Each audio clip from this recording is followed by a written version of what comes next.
Hi, Hi. Hi, Katya. How are you? I'm good, thank you.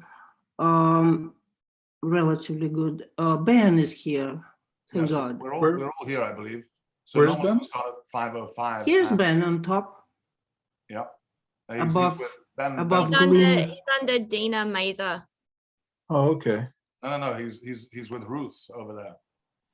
Yeah, probably Ruth it's Lexi. Nobody sees the same screen. You shouldn't argue about where he is because you're all seeing completely different situations. Oh, I see. I see Ben now. It's like life. So we're all set. We'll mute everybody and we'll start the show. Okay, give me just one moment here.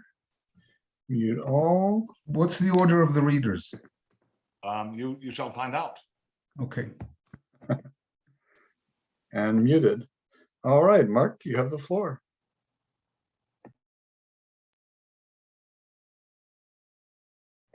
But you're muted, Mark. I always forget you mute me too, right? I have to. It's the only way it works. Yeah. I always forget that. Yeah. So anyway, welcome everybody to this 90th Lit Balm since the pandemic. And what a hell ride we have been through with these last months. One thing on top of another. We seem to feel we're getting out of this coronavirus thing almost, and then suddenly Putin decides to attack Ukraine. And aside from the catastrophic thing that's going on there, I mean, from what I've read, it's more than 2.5 million people displaced. It's just incredible. And bombing of civilian facilities, and I mean, war crimes isn't even in it. What can I say? But yeah, just on the back of the coronavirus pandemic as well. So we're all already in jitters, and now the stock markets are crashing, and I mean, these poor people have nowhere to go. Where are they going to go? Where can you put, let's say, 5 million refugees? Where? This is the beginning of another era of humanity. Let's hope there is something great that comes out of this in the end. But for the meantime, wishing heart and soul to all these wonderful people who are just trying to get out, trying to fight their battle the way they feel that they need to. And what the hell is Mr. Putin thinking? Several people have said that he's not in right mind. But yeah, let's not dig into that. But either way, I'm very delighted to present you with our feature today, which includes Glyn Maxwell from the UK, Ben Mazer from Cambridge, Massachusetts, Andreea Iulia Scridon, who's, I believe, tuning in from Bucharest, at least Romania anyway, and Katya Kapovich and Philip Nikolayev, who are both in Cambridge. Thank you all for joining us tonight. I think it's going to be a wonderful night. And to start off, I'm going to introduce my co-host, Jonathan Penton, who founded Unlikely Stories in 1998. Since then, he's lent his editorial and management assistance to many literary and artistic ventures, including Mad Hat Incorporated, the New Orleans Poetry Festival, Rigorous, and Big Bridge. In 2005, he founded Unlikely Books, which publishes 3 to 5 books of poetry a year. He's organized literary performances and performed himself across the United States. His own poetry books are Last Chap, Blood and Salsa and Painting Rust, Prosthetic Gods, and Standards of Sadity, and the free e-chap book, which I recommend you download from Artist eBooks, Backstories. Jonathan, what are we going to hear tonight? Thank you, Mark. So real quick, I just wanted to say, if you're going to the AWP, we're going to be at table 1331 at the AWP. It'll be Unlikely Stories, Unlikely Books, and we'll be sharing a table with my wife's journal, Rigorous, a journal by people of color. So yeah, we're going to have a great time there. We've got readings scheduled. We've got panels scheduled. I'm on 2 panels. I know Mark's on a panel. If you go to unlikelystories.org, there's a banner at the top saying join us in Philadelphia, and you can click there and see what all we're up to. Yeah, so if you're coming, please do check us out. We're going to have a great time. So what I do most weeks is I read something we published recently at unlikelystories.org. I'm not very prolific myself, and I'm working on a memoir, so we're going to read a poem that was recently published at unlikelystories.org. It's by Oz Hardwick, who is not here today, but comes by sometimes. It's called Black Friday. Oz Hardwick. It's Black Friday, and crows are lining the window ledges like stiff barristers poised to jump. There's been a slump in law since lies became facts, matched by a retail surge since truth's been discounted. On the boarded up high street, diesel damp cups call out for change and 3-for-2 offers and buy one get one free deals to assuage any guilt that may still cling. The crows look down on carrion and waiting, the meat machines winding down as they scroll their phones in search of smarter devices and bigger, brighter screens. A ghost, I slip once more from my nest of bones, huddle between black feathers to keep my slip-thin sense of self from blowing away. A busker murders Dylan through a cheap amp. A radio buzzes with what we once called lies, and now that the pills have worn off, I cling to the ledge, unsure of what I'm worth. Again, that was Black Friday by Oz Hardwick. All right, next up, it's my great pleasure to introduce our co-host, Cassandra Atherton. Cassandra is an award-winning writer, scholar of prose poetry, and professor of writing and literature in Melbourne, Australia. Her most recent books of prose poetry are Pre-Raphaelite, Leftovers, and Fugitive Letters. She is currently writing a book of prose poetry on the atomic bomb with funding from the Australia Council. I've seen it, it's wonderful. Cassandra co-wrote Prose Poetry and Introduction and the Anthology of Australian Prose Poetry. She is commissioning editor for Westerly Magazine. Cassandra, are you going to read a poem for us today? Yeah, and it's always a prose poem. You know, I'm a prose poem devotee. This one's called High Noon. At Cooper time, I hide inside an empty cello case outside your door. Trojan cello, I wait for you to carry me across the threshold and tune me in the afternoon. In the bedroom, you take me from my padded interior and place your hands on my fingerboard. Standing behind me, you fine-tune the pins on my tailpiece, coaxing from me a long, clear note. Your girlfriend knocks on the door with lunch and poems, or maybe it's lunch poems, but scarlet-faced, you open the door a crack and tell her you're not hungry. Stealthy lover, my Cassandra warnings go unheeded as I reach for your long end pin and you begin to vibrate. I would like to now introduce the intrepid Mark Vincennes. Please join in. I love his bio. It's one of the joyful things that I do each week. Mark Vincennes is an Anglo-Swiss American poet, a fiction writer, translator, editor, publisher, designer, multi-genre artist, and musician.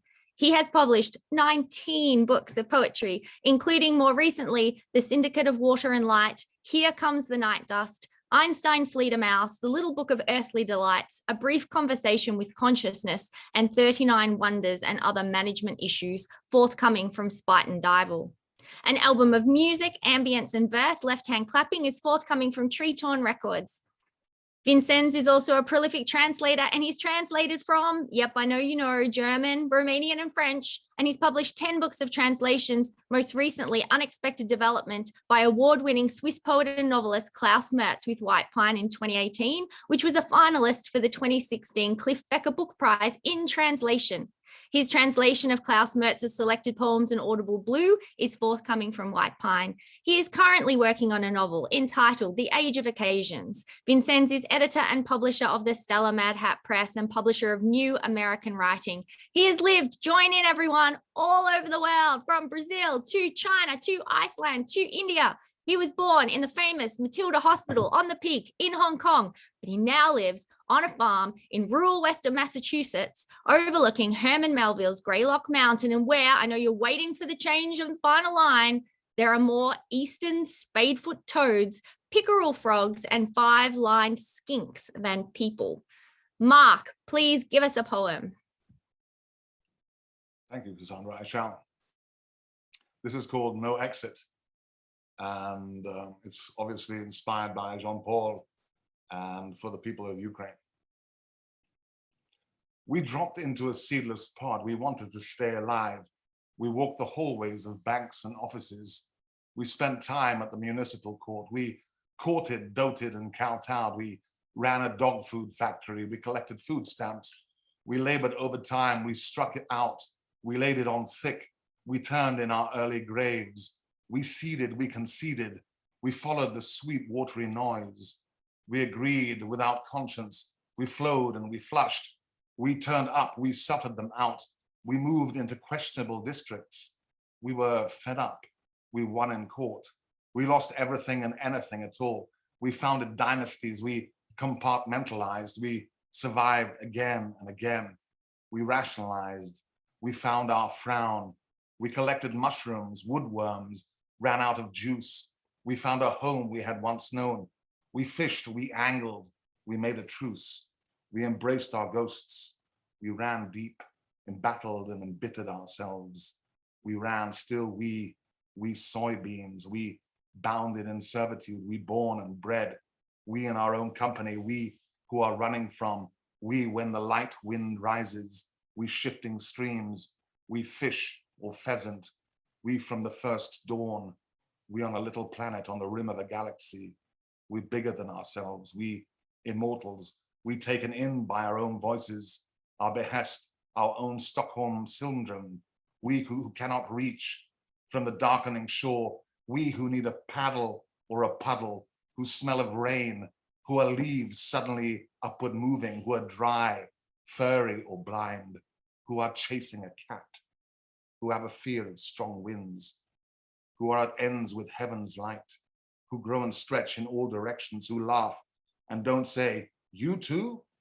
The fire in the eye, the sad tale deconstructed from the firmament and the fragments, the letters we've written, the word, always the word, that's something that took the whole afternoon.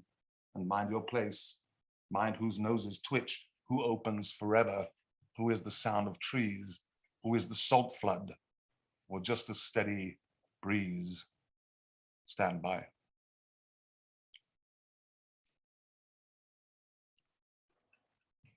And I am delighted now to commence our feature tonight. And first, we are going to hear from Glyn Maxwell, who's tuning in from the UK. London, Glyn? No, I'm actually in St Andrews, Scotland, the home of golf. So it's very nice to be back here in both St Andrews and Boston at the same time. That is a wonderful thing. Yeah. On the taxi from the station, I was told the most important fact about St Andrews, which is where Prince William met Kate. So now I know that, I'm pretty much equipped to deal with St Andrews. Okay, should I go? Should I just go? Well, I was going to do your bio first. Oh, you can do it. You can do a bio. That'll take 10 seconds. So. All right. So here's Glyn. Glyn's books of poetry include How the Hell Are You? Pluto, Hide Now, The Nerve and the Breakage, all of which won and were shortlisted for national awards.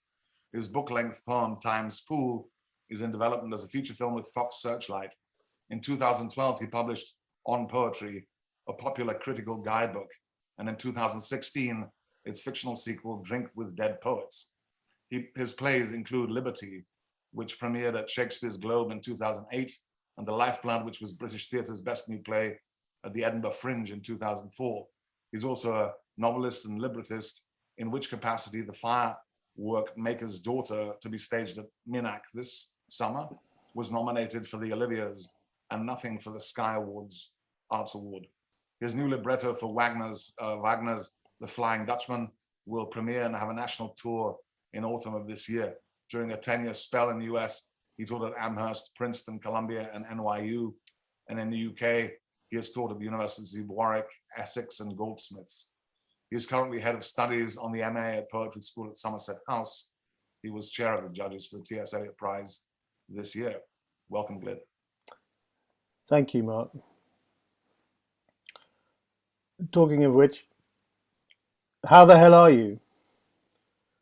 Christ, you haven't crossed my mind since all the shit we knew turned into shit we hoped was true. Forget it. Take my arm and tell me, how the hell are you? How the hell am I? Barely know these days, my friend. We get by, we get by. But the nights are good. I don't know why. I do know why. Enough of this. Don't, oh, my man, don't cry. The sun shines on the square. Whatever's next, whatever fool parades parading there, let's be old fools with not a care, poor visitors from out of town who don't know this was where it all began again. Plaque there, where the thing kicked off.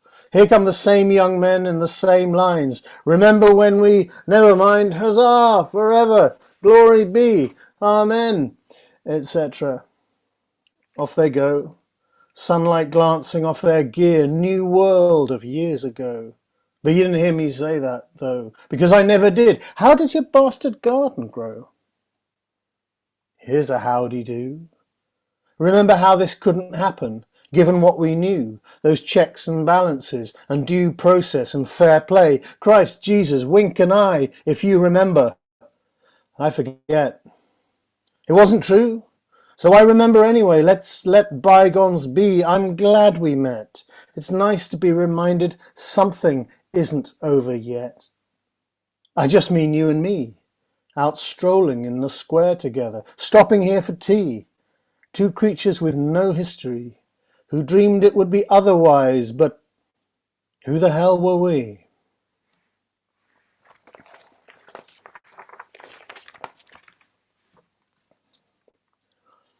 I can't tell you how nice, how splendid and deeply wonderful it is to see the familiar faces as well as the new friends. But there's some very dear friends here from a long time ago. I'll see you again very soon. Anyway, this is my song-like poem about, I guess, Zeno's paradox is about how nothing's ever possible. Never have met me, know me well. Tell all the world there was little to tell. Say I was heavenly, say I was hell. Hurry me over the blasted moors, but come my way, go yours. Never have touched me, take me apart, trundle me through my town in a cart, figure me out with the aid of a chart, finally add to the feeble applause, and come my way, go yours. Never have read me, look at me now, get why I'm doing it, don't get how. Other way round, have a rest, have a row, have skirmishes with me, have wars, oh come my way, go yours.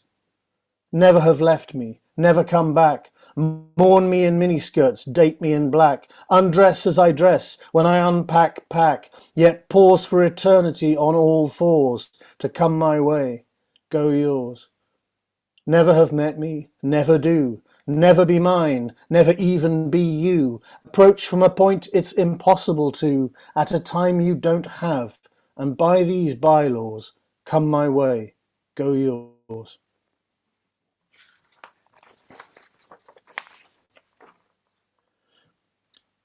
I've got an occasional poem here for my late father who passed away 6 years ago, and I couldn't think of I needed to write a good poem for him. Some of us have been in this situation, and the only thing I could think of, the door to it, the door into the light, was about daylight saving, when the clock shifts an hour forward and an hour back. And every time that happens, the newspapers are full of stories of saying, let's stop this nonsense. The early morning people are angry. The late people are angry. Everyone's angry. All the time of day people are angry. And I just say, please never leave it, because I love it. I love the change of the hour when you're lurched into spring or lurched into autumn. I've always loved it. And I thought that's where I'll meet my dad. So there's this. So Sib is the pet name we gave to him, like you do with your parents. And the only other thing to say is that he died in 2016, which is mentioned in the epigraph because there was a very important vote in our country. Nothing in our country is terribly important actually right now, but to us it's miserable what was voted for in 2016, as I'm sure you can imagine, and it would have been utterly miserable to him if he'd known what it was. Anyway, that's mentioned. Right, daylight saving. Sib, they're considering doing away with daylight saving. I wanted to tell you in one of the fora we wander together, neither one literally here. Anyway, I don't know the reason. The folks of the morning and folks of the evening met at a table, and at the same moment rose in agreement, doing away with daylight saving. And nor was I there to say, hold your horses, as you would have said, and so would your father. We three in a line, having doubts at the same time, wasn't to be.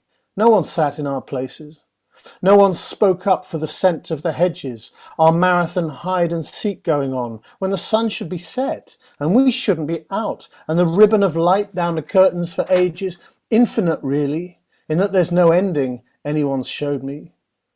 No one spoke up for the thrill of the way the last shreds of a Sunday clung at the gate like their father was coming to ferry them home.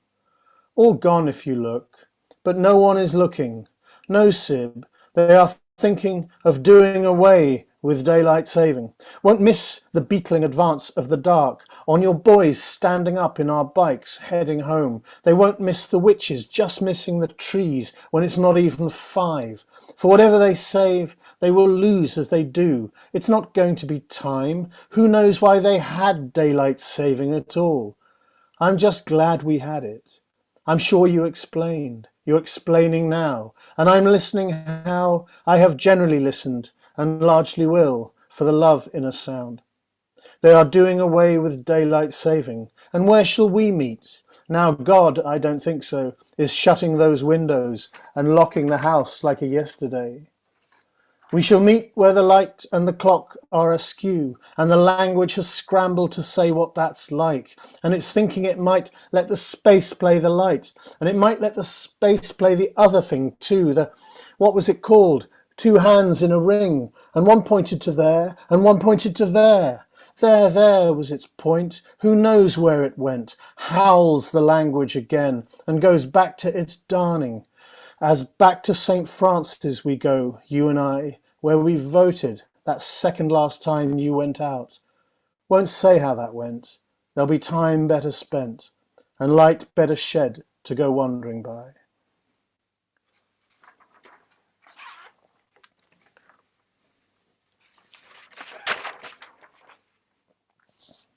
I'm going to end with a sonnet length poem. It's not a sonnet, it's just sonnet length. It's quite new. It's not, I mean, there's a lot of those things are in my book, How the Hell Are You? But this is new. It's called Fall From Then. I'd just like to say thank you guys for inviting me to this. What a wonderful group of people to be sharing the screen with in our yellow oblongs. I can't tell you, I'm really very emotional about it. I hope to see you all more. Fall From Then. He spent a while in heaven, insofar as back there nothing changes. What he made had form, so silence formed around it, made it also never change, till it was made of the same stuff heaven's made of, this stuff, that stuff. Satan light, I fall from then, into the realm of a green and tended garden, beside a trembling house, and I walk that garden, beaming like there'll always be the others, over the fence, in all directions. Now I see on the clear blue sky a ball some neighbour's child just booted over. I will stroll delightedly in the sun to throw it back to nobody, and the journey takes my lifetime. Thank you so much, Glyn. Namaste. And next we hear from Andreea Iulia Scridon, who is a Romanian-American poet. Andreea, you're in Bucharest at the moment? I'm in Cluj, so that's in Cluj. yes. Napoca. Yes. I see. That's not so far from Dracula's place, right? Yeah, I suppose so. Not very far. The castle is just around the corner. Almost. Andrea's first poetry book in English, a Romanian poem, is forthcoming from my own Manhat Press, and we're delighted to be releasing it. A chapbook, Under the Nile Green Sky, was published by Grey and Ghost Press in February 2022. Welcome, Andreea. Thank you. So I am indeed going to read a few poems from this book, a Romanian poem, which is in brief about the summers I spent visiting my grandparents here in Cluj in Transylvania.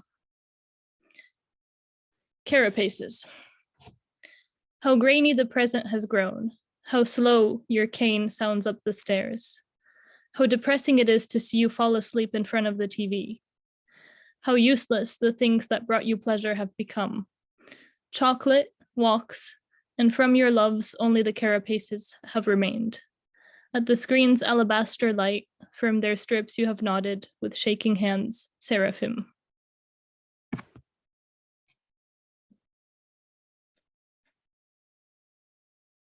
Terra. If you are the son of heaven, why won't you ask the angels to bring you down? The Christmas globes have shattered. The shimmering ring has grown wan. Its lights have blinked out. The snail, like the head of evil, has been crushed under a boot. The magic is gone. Even in the known house of death, the heart's bludgeon surprises when you see the empty chair on the terrace, the last chair on earth. And this one is about the Romanian diaspora, but potentially relevant in a sinister way to the current situation. The Wasps of Misfortune. All that is holy must be set in the corner. The greatest sin of all sins is not evil, but rather the remembrance of evil. The fear of the fist shattering the spider web wide open. That said, nobody here has suggested that the Romanians, with their dark and lovely eyes, are as innocent as the teardrops of Christ, as painted by El Greco. Today they stand in line not for bread and water, but to board their planes, the sun setting towards the prosperity and protection of Western skies, lowering the horizon like Montaigne. Just ask Wikipedia, the beam balance of souls. According to a UN International Migration Report, around 3.4 million Romanians have emigrated. And still in such Siberian conditions, they begin to resemble the pale-faced potato flower, blossoming and falling before producing fruit.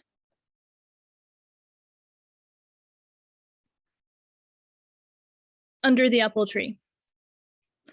1,000 times I toured your Roman gardens, enough to become this planet's youngest expert in roses. Knock-kneed, acorn-coiffed, I pirouetted the apple tree's trunk in witchcraft. In ritual, I marred my palms and the futures within them, still unformed, by the rounded fervor with which I swung from its lone, big, boned branches. I fancied myself a chess piece on the marble of your terrace. I even watched for the swanky spider in the rosette of your bathroom window. And if I scraped myself invariably in the sadness of your gutters, then, my broken angels, aren't I yours, if even your water runs with my blood? Somewhere between slums and redemption.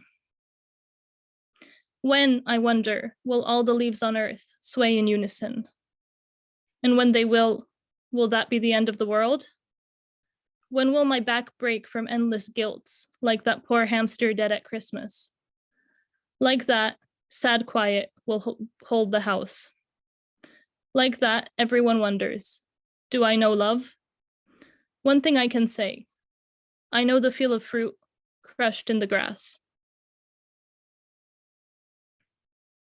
Confessions of a Dramamaniac. It's no good to like men too much, they say, even if they make their eyes move after you like racing marbles or moving planets. No good. In a McDonald's, you turn your gaze away. You let it air out the window. Beyond, a man jerks his lady's chin with tenderness. Your friend sitting next to you quantifies the probability of emigration.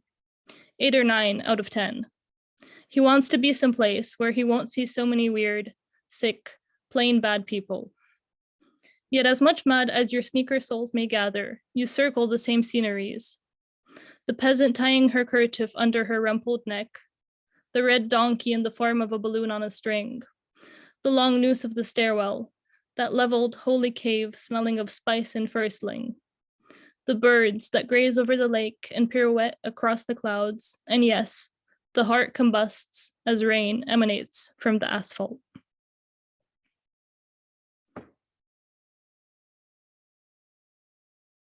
The pond.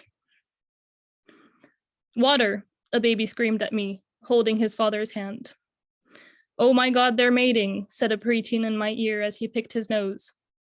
I became the sullen child who didn't want to play, briefly considered cutting him out of the poem.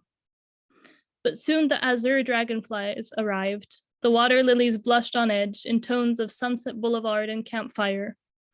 Beneath the glaze, they grew divine, unimaginable organs. Snails caressed the roots in pirouette, spun, taking out their secret parts, deftly and industriously, as they never would on Earth. I even found the pots of tofet, secondhand from Pompeii, full of swaying lettuce. The stiller I remained, kneeling on the banks, the more my eyes penetrated this book of secrets. And a copper-haired mermaid, plucking the water lilies to make a bouquet for the dirt-floored room, rippled before me. That sea girl would not call for me. I did not care that I snapped her veins, that I hurt her.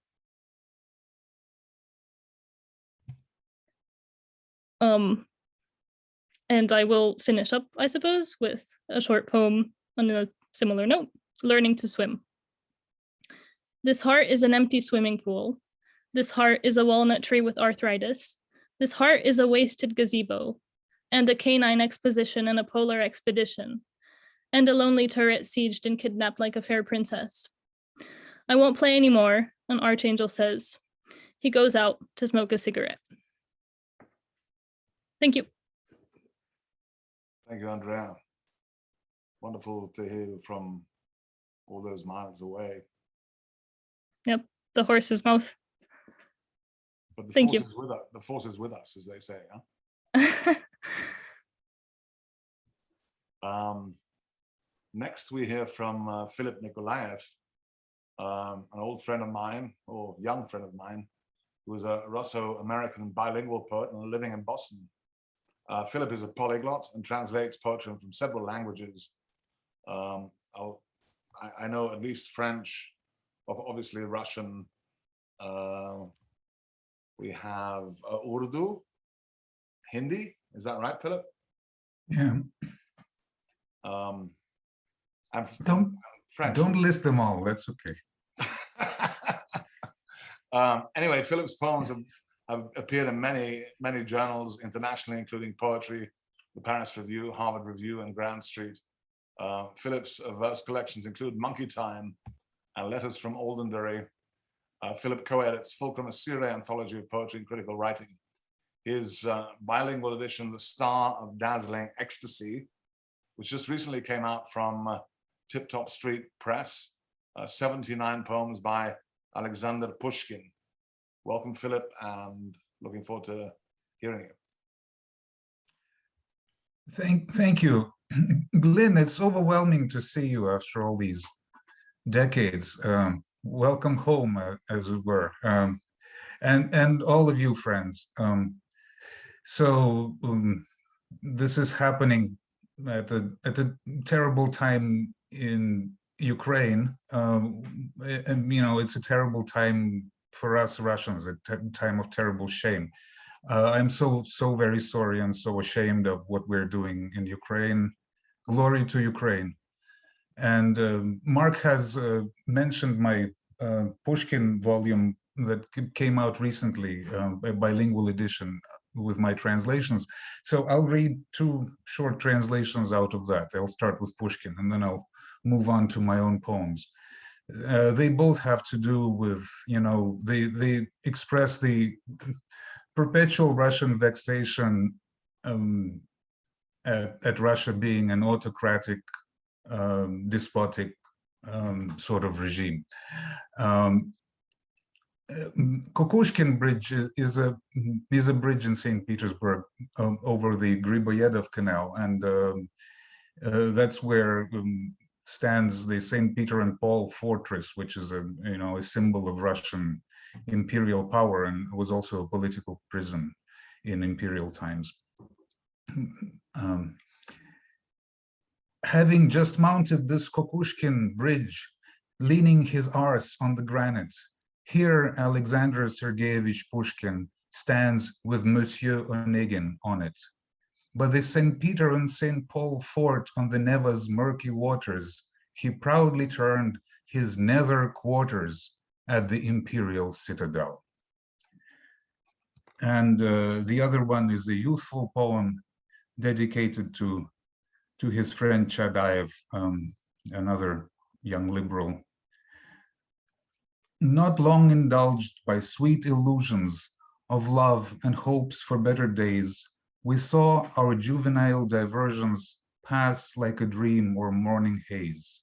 And yet our hearts remain afire under the yoke of tyranny, our souls consumed by the desire to serve our country's destiny.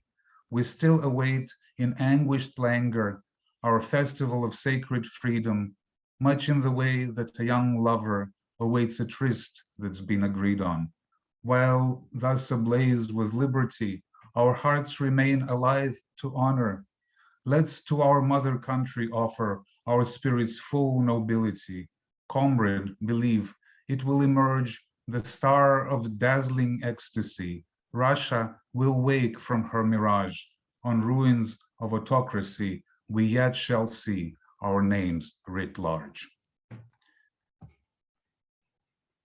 So much for Pushkin tonight, and I'll read an eclectic collection of my own verses. So here's Hotel. Time to recount the sparrows of the air. Seated alone on an elected stair, I stare as they appear and disappear. Tonight, the deck supports tremendous quiet, although the twilight is itself a riot. I'm glad I'm staying here, not at the Hyatt.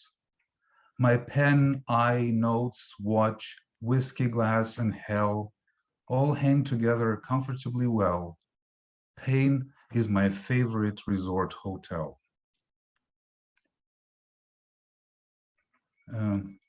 We've heard some parent poems tonight. Glyn read an amazing poem about his father. My own father passed away on February 18th, and I have not yet written a poem that has anything to do with that. But a month prior to his death, there was a strange moment through a confluence of circumstance when I thought he had died, and that turned out to be false. But in that moment of terrible expectation, I wrote this little poem called Grief, and I'll recite it. Grief. Aging, one discovers that there are two sides to grief: the grief itself and the self feeling sorry for itself grieving.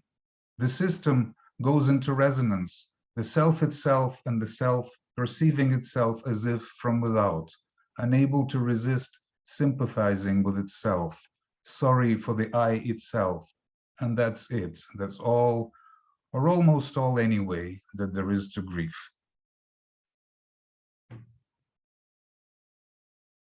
And here comes an old poem of mine that many of you have heard before, and many of you have heard many times before, Tendency Toward Vagrancy. I've long had what Soviet psychiatrists called a tendency toward vagrancy. At 4, I would run away from home repeatedly for a whole day, alone or sometimes with a friend named Boris, of like age.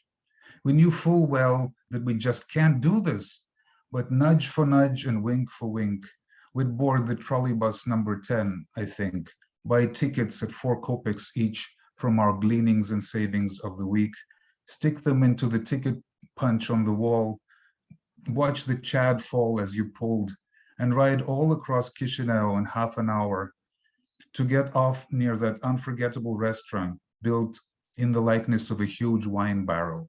We peered inside. It was cool. Then we had options. Go and splash in the artificial lake. I couldn't swim yet. Wander in between along the banks, catching frogs to take home in a glass jar to populate a small construction pond. Why did we always use my shirt to do this? or go and explore the local flea market, which was not at all safe to do, but even at 4, it's nice to have options. One guy sold what we thought was a gun. We asked him and he confirmed it. Those were days of cholera epidemics in Moldova. We'd buy peasant-cooked fodder corn on the cob when we got hungry, haggled with old ladies over pennies. We didn't catch the return trolley until sunset. Then it's always the same picture. The wicket creaks open, the landlord's mutant barks through froth, my wet shirt clings. I step out of the dark toward my mother waiting by the door of our temporary house on Kaluga Street, which was which was a bit of a dirt road, probably still is. She has been crying, takes me inside. Room and kitchen, no bathroom or running water. The room had a brick stove, the kitchen a dirt floor with mice and sometimes grass, and a white washstand. These lines are all that has survived of them. There was great beauty in their squalor. She has been crying, takes me inside, says she will scold me later. I know it will be soon. First, she must call the cops to tell them I've been found. Of course, back then, I didn't understand anything, neither how a poet harms his mother, nor how alienated. Thank you, Marx, for that term. One can be from the start, and free, in the grip of that greatest paradox of all, a happy Soviet childhood.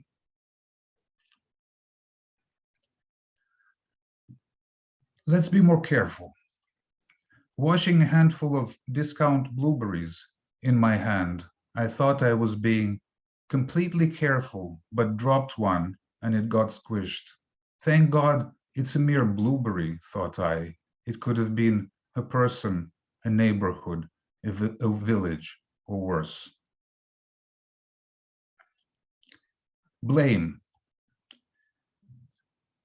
When even decent people lapse into a blame-assigning mode, large human networks clap their flaps and shaky feels the private bond. Meanwhile, behind the scenes, alone, within its vast domain confined, something sifts through us, clone by clone, and soon computes the blames assigned. But I've outgrown this antique frame, to which I also used to cling, and now externalize no blame.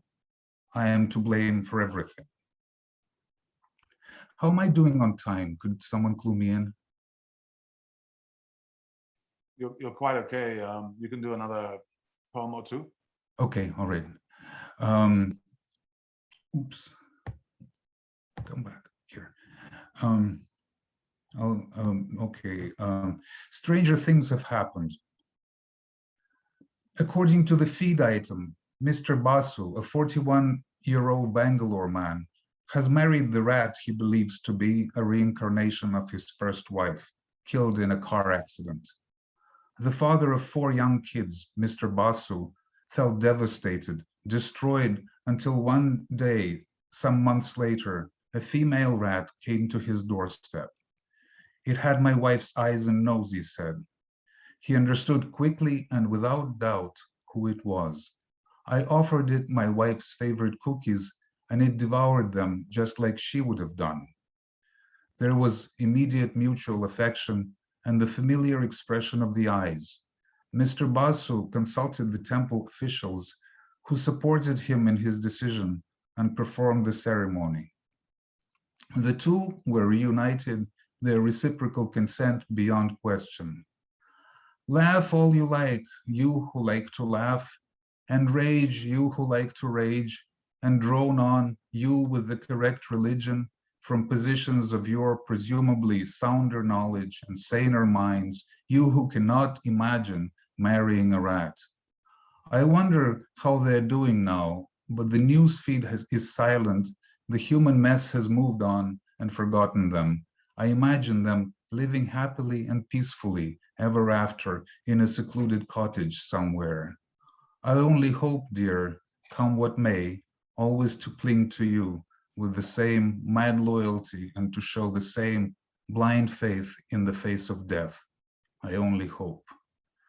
And if I may, I will read two very short poems in conclusion. This one is called Remember to Water the Tulsi Plant. Experience is a regal mess, stress, chaos, mania, and distress. It seems impossible to turn away, slowly watching all things that burn away.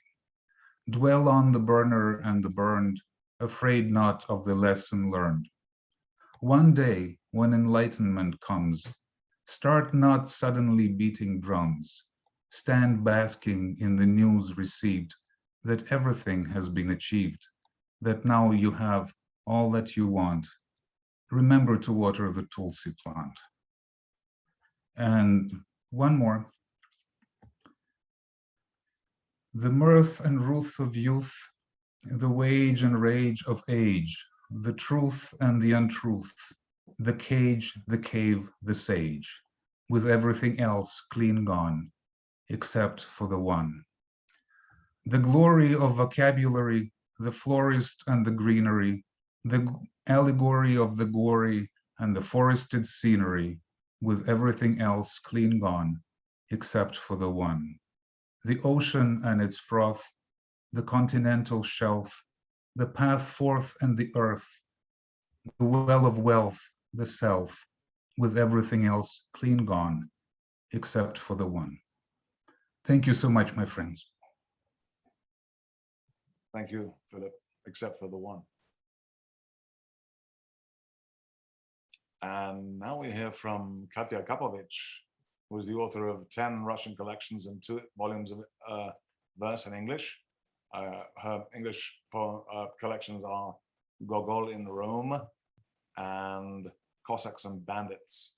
Her English language poetry has appeared in the London Review of Books Poetry, the New Republic, Harvard Review, The Independent, The Common, Jacket, Plume, and numerous other periodicals, as well as several anthologies, including Best American Poetry and Poetry 180. Katya is a recipient of a 2001 Whitner Binear Fellowship from the U.S. Library of Congress and a poet in residence at Amherst College in 2007.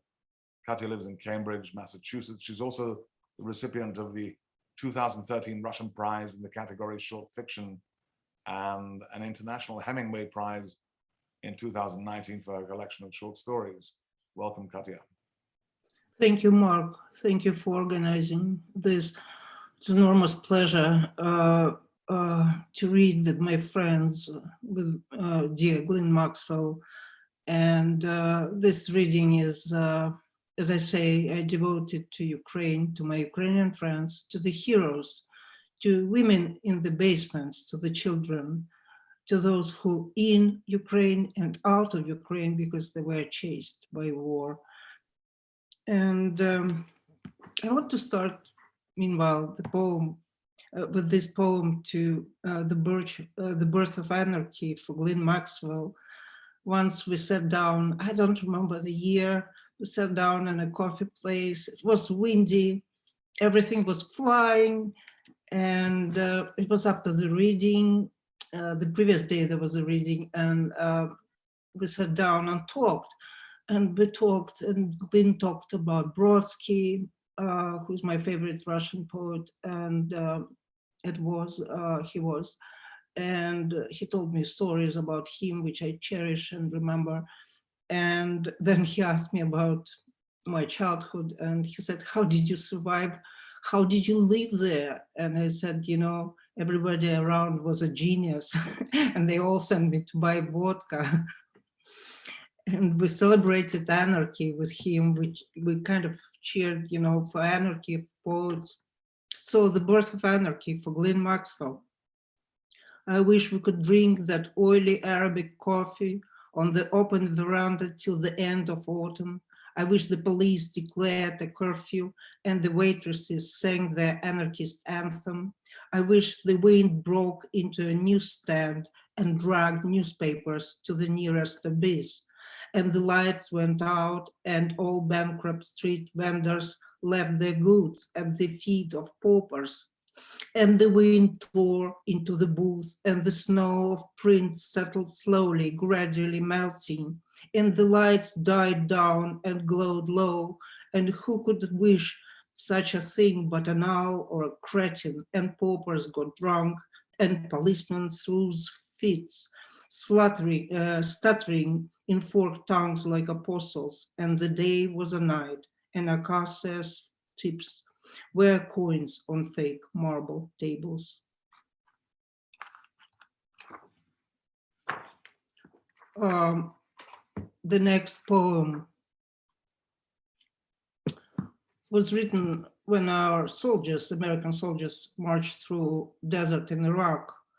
And it's called, it's very kind of, it struck me that I want to say, to say the same things to Russian soldiers now in Ukraine. So it's called Potluck. Russian soldiers from Russia sent by those kids who were drafted and sent by Putin to kill their brothers, but being killed there and not returned because Russia is not returning corpses. Potluck. We had thought the damage wasn't exactly people, that what didn't kill us merely made us stronger, that the forbidden fruit was Newton's apple. Guys, it's time to candidly give the finger to all those who would have us believe this garbage. A live jackdaw is better off than a fallen eagle. Guys, for 5 years, our asses sit in the desert, our eyes filled with sand and marijuana smoke. Remember the fellow who, like a lizard, lost his tail on a minefield. What a shock it was when he burst out laughing. What was it that he groped for, mumbling, "Where are my socks?" Guys, it's not funny when out of the thick yellow nowhere, out of the purple nothing, death strikes, cutting off your legs and swallows your brain whole like a roasted marshmallow. Guys, let us say it out loud without blushing. We've gotten mortally sick of this affair. We are human meat marinated in this potluck. Who will give a shit if they fry us or if they fly us up the sky? No one will. It's late o'clock. Mars is struck in retrograde, and so is Venus. Kindly duct tape your mouth and humbly await darkness while digesting the campfires on an empty stomach. It's stupid to wake up asking the morning square of the window whether this day will be the last one. Quit shaving, guys. They say the human hair keeps growing after death, but dead men take no comfort in the fact that the foam is needless now, and the razor and the mirror.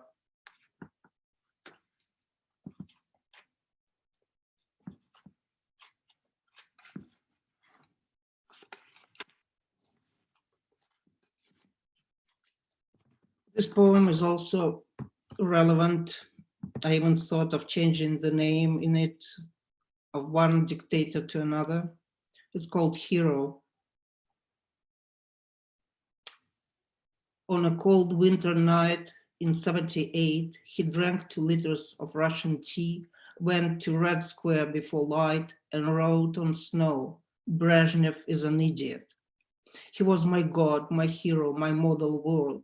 I imagined him struggling with his fly when, busted by police, he had managed to end the sentence with an exclamation mark. Imagine doing something like this nowadays. Imagine a hero dressed in a short sheepskin coat, standing in the piercing wind, his pants pulled down. Gross, you'll say, and will be wrong. Sometimes truth necessitates madness, and beauty is hidden behind obscure details. To tell you the truth, I'm still jealous of him who shed his urine in the Imperial Garden of Snow and laughed in the face of the guards. Nothing beats in my eyes a jester, his smile full of broken teeth. But when time in the yard is full of lies, why sing like a nightingale in the emperor's cage?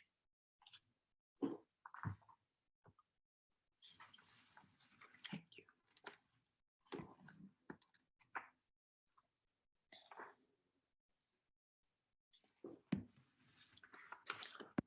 As a young kid, and having my father a political prisoner, I had to leave my hometown, Kishinev, where everybody knew about our family, and had to go to the Urals to study where nobody knew yet about our family and about my father. And there I lived in different places, in little huts, in horrible kind of apartments that I rented that were cheap. And we didn't have water, so we had to bathhouse. We had to go to bathhouse. And this is about women in the bathhouse. And when at last I used to leave the house, after the lazy Sunday rest, the sun was high, it saw a town and drowse, a golden rush of leaves laid to the west. All northern Russian towns are quite alike, a river, a long street along the river, a square with a statue of a leader stretching his right arm forward like a guide. The crowd headed where his finger pointed to a bathhouse on the river's bank. I walked along with others, a poor student, a ghost of those blind alleys, nil, a blank. In the light and shade of my 16th October, I carried but a parcel in my hand. The smell of soap, of public bathhouse timber, is what I call the smell of the motherland. And I remember skinny women's shoulders, curved spines, and with a gasp of awe, their loose and bulky bellies in the folds of many motherhoods. The old stone floor was warm and smooth under their bare feet. Sunlight fell on it through the upper windows. Rays intermixed with steam and water lit the hair of the bathing women. Their faces up, eyes closed. They stood under the showers like in an ancient chapel and listened to the choirs of migrant birds with their necks craned, with their nipples relaxed under the water, with their palms caressing chests and falling to their hips, with bluish veins crisscrossing their slim ankles. They looked like water nymphs. Time hold them still, save them like flies in amber. I look out of the window across the cobblestone plaza. I see the autumn river, which like a saw cuts through the log of the horizon. The eye finds only what was there before, the sky, the water, many rivers ago.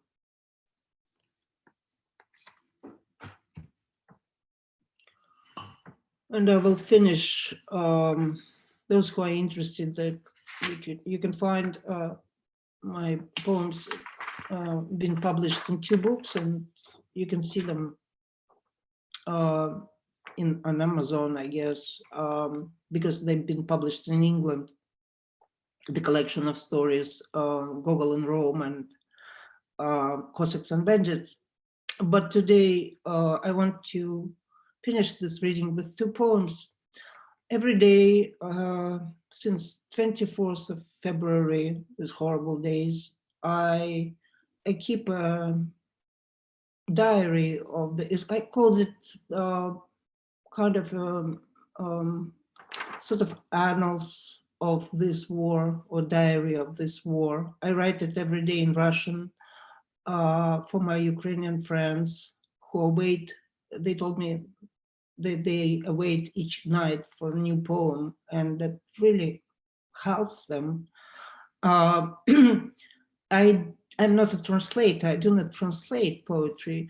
I'm horrible with that, but somehow I managed to write on very close to the original text, those 2 poems, and I sent it to my daughter and today to Ben to look at. Usually I drop articles or use an appropriate. Ben told me take the, my daughter told me insert a, and that was it. And this is to my Ukrainian friends. In February, the world became silent like a mouse. You open a comp to see a failing house, an old man embracing what is left, a puppy, while in the background burns a flying canopy that somehow flew through the broken window glass.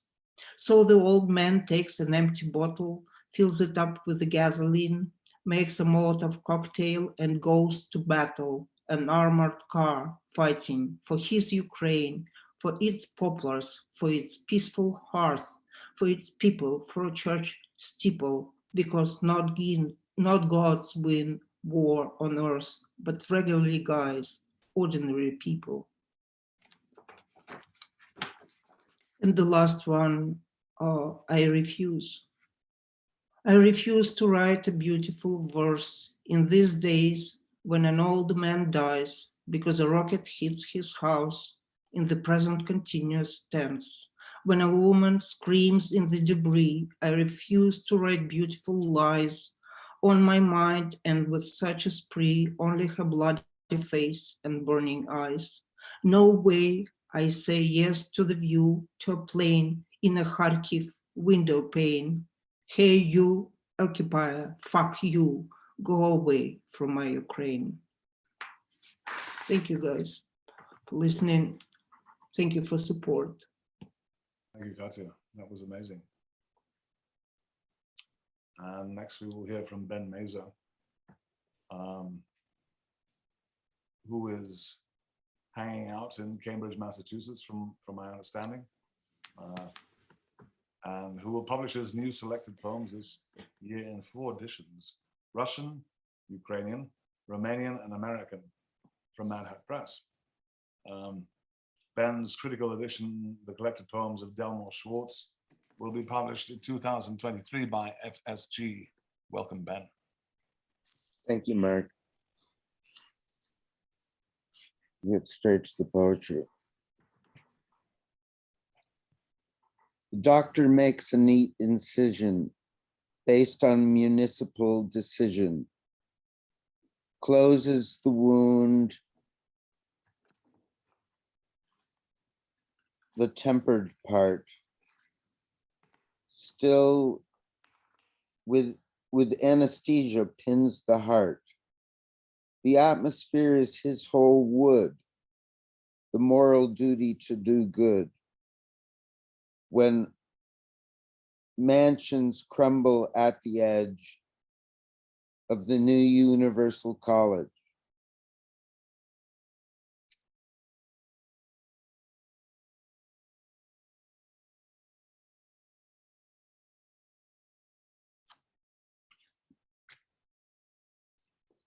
Strawberry night. He looked quite well, felt ease in being questioned by their wives. His good looks spilled out of his privacy. He knew the leader of the orchestra from somewhere else, years in another town. Something was for him, some eyes in the room. A man held his lapel with love even. He disappeared to sample the fresh fruit and took a seat beside where hers would be, from which he could survey the entrances. Then she came in, eyes waiting for her eyes. He watched her through a side gap in the tent, holding her plate in line, while overhead, uncommon storm clouds gathered and blew in. When a young girl pulled at him in the rain, he said, "Go away, will you? Go away." Converging with her going in, he knew he wouldn't be standing next to him in the group when the camera flashed. Then she wouldn't be standing next to him in the group when the camera flashed. Then, in the linger of the moment after, they came together in another's words. Seeing her standing there, he never heard. Was he happier? Then tell the story of how, after she had left, he had stood in the rain outside the tent, watching them through the lit up transparency, and placed his drink directly on the line between the lit up and the unlit grass of the wide lawn under the far lights.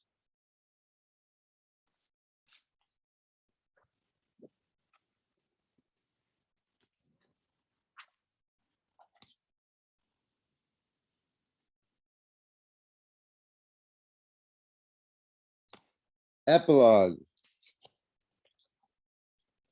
It is youth that understands old age, and your repulsion is but a projection, an image of the loathing you obtain.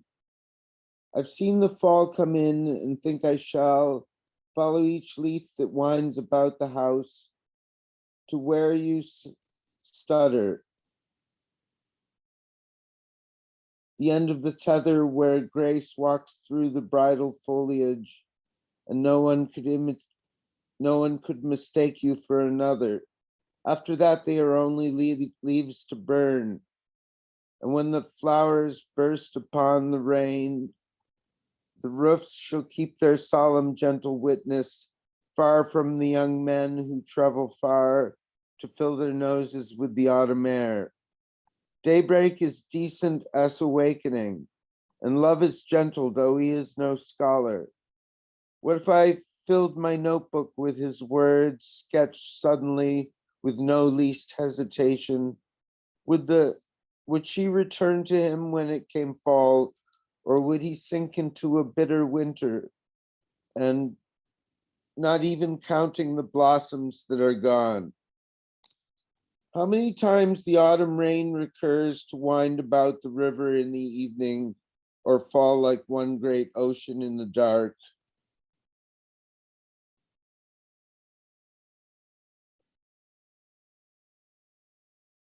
Fall like one great ocean in the dawn. No matter, he has had enough of her and leaves his youth in hope of something better. A drop expresses all the flooding water. The wind instills the trees with sentiment, and no one can reverse the patter of the darkness that's enclosed within. It stares across the city in the dawn and cannot wake these shrouds of memory.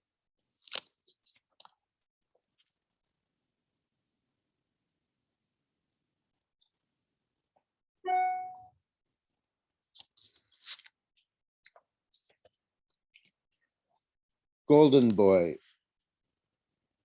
Up there where decision drives like an implacable wind, and division between what is desired and what is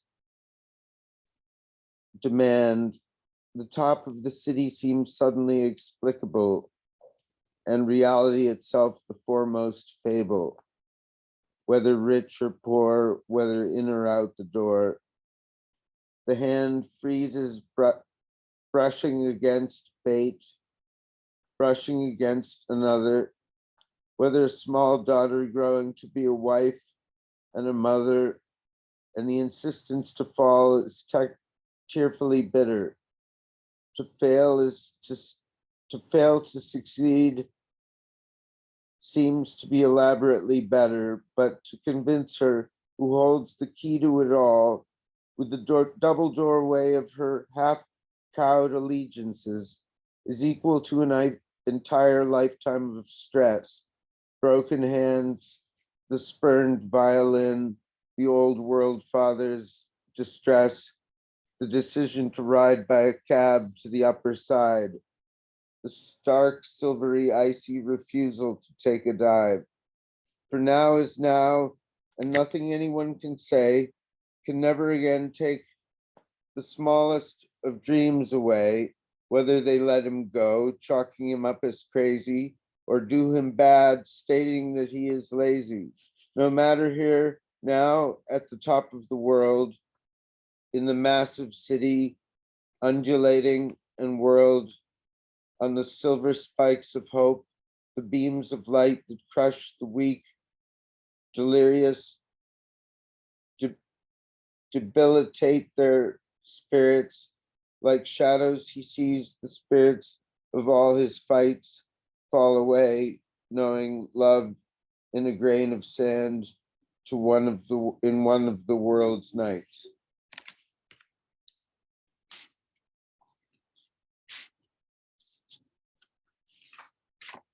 And I'll close with a poem called The Rain.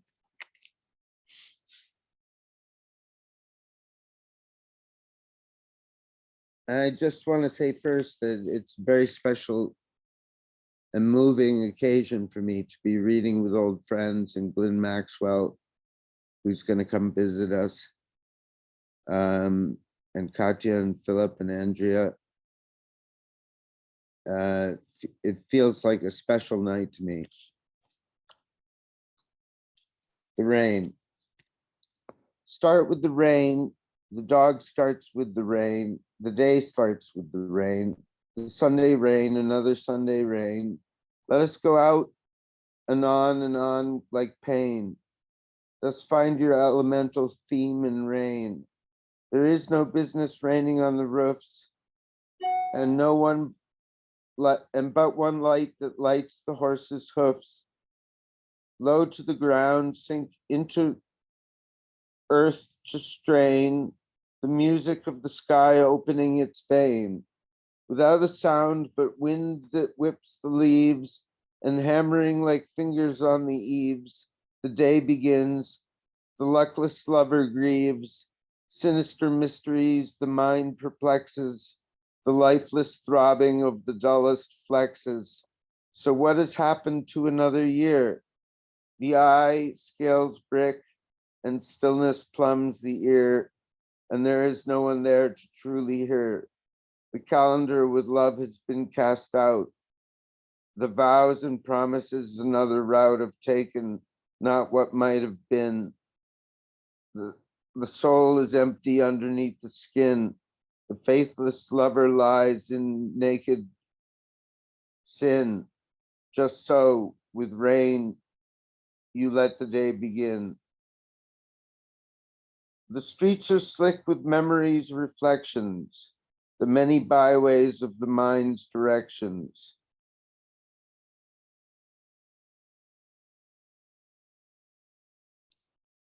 Wet, thick on brick, where nothing in its mystery shall stick, affording a proper end to introspections that have no name, where no two are the same, except in the unity of your dissections, the fame of the eternity's ejections.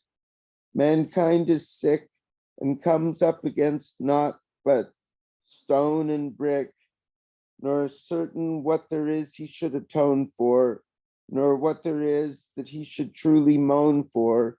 Is there some reason that he is alone for? He's quite insane, yet know him by his name, and you shall know the most and least of pain. The troubles he has opening the door, what stretches forward and what comes before. There is nothing holding you together except the windy and the rainy weather. Then turn the corner, you shall find there's more. Now for the story of the childhood kitchen. The glass panes, the tall skies and blue trees look in. The highest branches whip in puzzling patterns. The eye spins in with the orioles and turns from our perspective like a broken chalice. The snow lies bloody just outside the palace. The bowl steams, operatic in precision. The child staves off the moment of decision. The wind will whip and snow melts on the ground. At night, the digging of the silver hound, elemental in his spiky collar, from door to door his howling ghostly holler. But here is safety, all well understood. The mother symbol of maternal good, spaghetti swims with unity's division, and history is a preempted vision, original and scarcely known to one who finds this day the world has just begun. Chaplin appears, the first time he is seen, revealing flickerings of what has been. And Caligari, tortured in oblong angles, beer garden, mental institute, who mangles memory. There is a lot to see in first encountered shards of memory, of history. After a while, the branches blew and thickened with winter darkness, stillnesses that quicken the senses, and an orange light comes on, a single flare that signifies days gone. Thank you. Thank you very much. Thank you, Ben. Wonderful. And thank you all, of course. This has been an unbelievable reading with Glyn Maxwell coming in from London, Ben Mazer, Andreea coming in from Cluj-Napoca in Romania, Katya Kapovich, and Philip coming in from Cambridge, well, along with Ben. Thank you guys so much. And of course, this time is very oppressive. I know we shall make it through, and I certainly hope the people of Ukraine make it through. Let me now pass this on to one of my co-hosts for the open mic section of Lit Balm. It's me, and we're having a poetry wonderful event now with the open mic. So let's get ready to rumble. We've got our favorite Bob Heeman, rock star Bob Heeman from his famous kitchen, who's going to read. He might give us some information. I'm not sure, but it's always amazing when he graces us with a poem. Bob, take us away. Thank you. This is an information piece. It's one of the earliest ones written. Information. There was a kind of door in the forest where the animals came and went. The number of animals usually remained about the same, but sometimes more animals arrived and departed, or vice versa.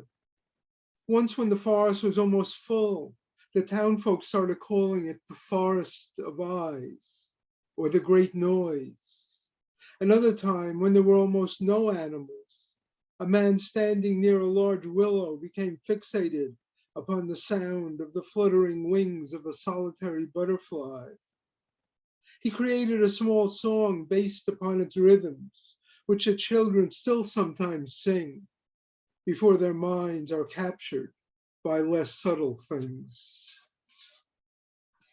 Fabulous, except I'm gonna have nightmares about a forest of eyes now, but that's okay because the poem was so great, it was worth it. Absolutely. Thanks for sharing one of the early ones. I love seeing the information and how they track across the years, so thank you. And next we have Patrick Martin. So can we unmute Patrick? I don't know Patrick. I'm looking forward to hearing what he's got for us. I'm not sure he ever came in. He has to be. There was a Patrick at some point. Hi. Oh. Hi, this is from my book Fossils Awake. Awesome. Armistice Day, 1970.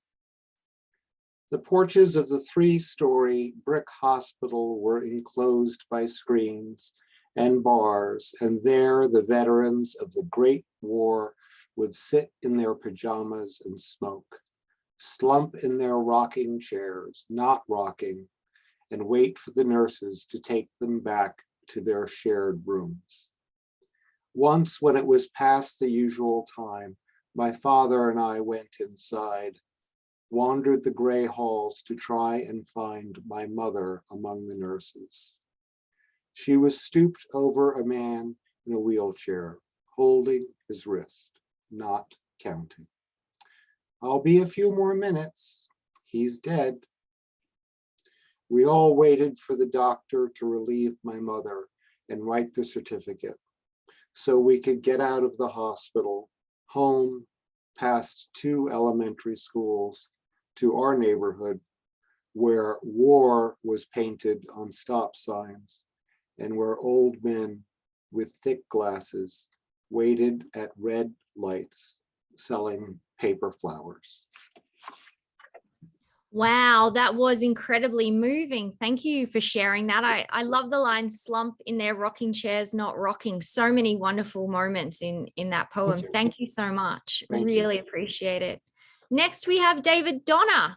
So David, are you around? Can we unmute you and can we hear from you? Fantastic. Yeah, excellent. Hi, good to see everyone.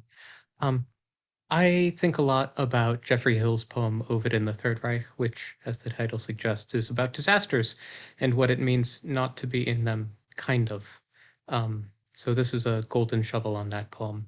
A little bit of an answer. Rust and Moth just put it up. It's called Who Can Deny? We're cornered here together. I have both legs in your lap. You have my heart to hold, and all the rest. What we've learned of love can't fill even this one small room. Here's the thing. If either of us starts singing, history will not hear. It won't tell what we sought to say, nor found. Won't register the look you give me as the passenger jet goes down. Thank you. Wow, what an amazing last line. Beautiful poem, beautifully read. But yeah, the last line of the passenger jet going down, really, really fantastic poem. Thank you, David. Now we have Michael La Bombarda, which reminds me of one of my favorite movies, which would be La Bomba, which is sort of close. But Michael, are you reading for us today? Yes, I have a poem called Sax, Guitar, and Campfire. Sounds like my kind of poem. Let's go. Will you whisper to me of heaven in a long, slow sax that winds around my heart like a boa, squeezing me until I hear celestial choirs this evening? It's important that I hear the trumpets and cymbals of angels on this starlit night among these insect-infested choirs drawn by a crepitating fire. Musician, move me. I am wooden. Fire will char these bones to ash. Pick up the pace, draw the sword and stick it into my flesh. Pin me high up in the darkness, coupling my moans with your rising notes. Only swift sound can carry my soul. The sharp, rapid pulses of your breath initial a lassitude, turning my taut body to melting sinew, sinews as loose as slack strings on a guitar. Change your instrument. Prove to me, but mostly yourself, that there is more than one mode of transport to the cloud-filled ether. Wow, that was passionate and amazing. Thank you. I love the sinews like slack strings in a guitar so much in that. Thank you for reading it. And you read it beautifully too. Thank you. And to end our brilliant open mic today, we have one of our semi-regulars, Mike Folds, who always does something wonderful when he reads. So Mike, take us away.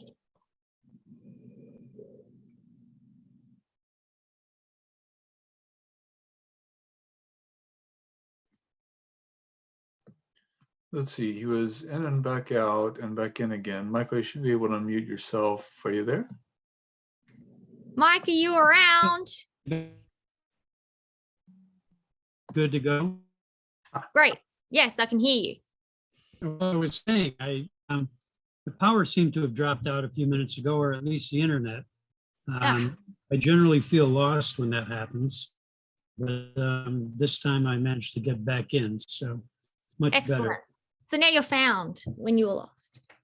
Yeah, listen, this is a So close, people. We nearly got there. Are you Excuse still me? there, Mike? You dropped out for a second again. No, I'm still here. Can you hear me? I can now, yeah. Okay. Well, I'll read fast so we get this out of the way. It's called Train of Thought. Get me a seat on the train of thought. I'm dying to fraternize with anyone alive. Read my mind and I'll read yours. All those brains on library shelves with nowhere else to go. So slow. Get me a seat on the train of thought and I'll promise not to ask where it's going. Thank you. Loved it. So worth it. So worth being able to stick around and hear it. I'm dying to fraternize. I'm going to say that next time I'm on a train and people will leave the vicinity, I'm sure. But I'm going to hand back to my boys. So Jonathan and Mark, what an amazing, well, morning if you're in Australia, but evening where you guys are. Absolutely. Fantastic evening. And I'd like to once again thank Glyn Maxwell, Ben Mazur, Andreea Iulia Scridon, Katia Kapovich, and Philip Nikolayev for a wonderful, wonderful reading dedicated once again, actually, to Ukraine. Also, just to give you an update, what's coming up shortly, we have on Saturday, April 9th, we have a feature on the life and work of Paul Hoover, which features Maxine Chernoff, Donald Ravel, Claudia Keelan, Gillian Connolly, Joseph Lees, Elena Cui, Sharon Mesmer, and Aurelia Cortez Perron. So please join us for that.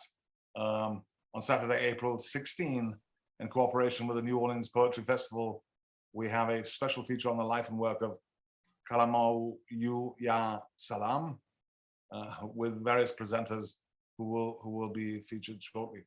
And then on the April 30th, we have our old friend Forrest Gander, Joe Safdie, Aliki Barnstone, and Liliana Sakelu. Thank you all for this wonderful show tonight. And, you know, seriously, what's been going on in Ukraine is something insufferable. It verges on you know, Second World War level of horrificness. Here's a poem. An empire in the ground. Linen stretching mound to mound. The heat of the day passes through the ceiling. A row of soldiers. The cold air plucks at threads. Mannequins here and there, washed in soap and lavender. A weasel creeps into the picture with fish in her teeth. Useful, they say, eons away. We shall have our crest of arms. Don't all armaments need arms? My friend says, at least I think it's him, adjusting his gas mask. His filter needs to be changed. His eyes and thyroid are running out. Surely the blood sugar levels too, wiping away any trace of what came before. Somewhere in this rubble, a mouse is fishing for stale bread.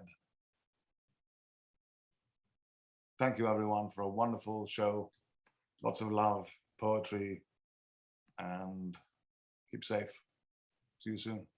Thank you from Lit Balm. Thanks, everyone. Have a good night. Mwah. Love you all. Thank you.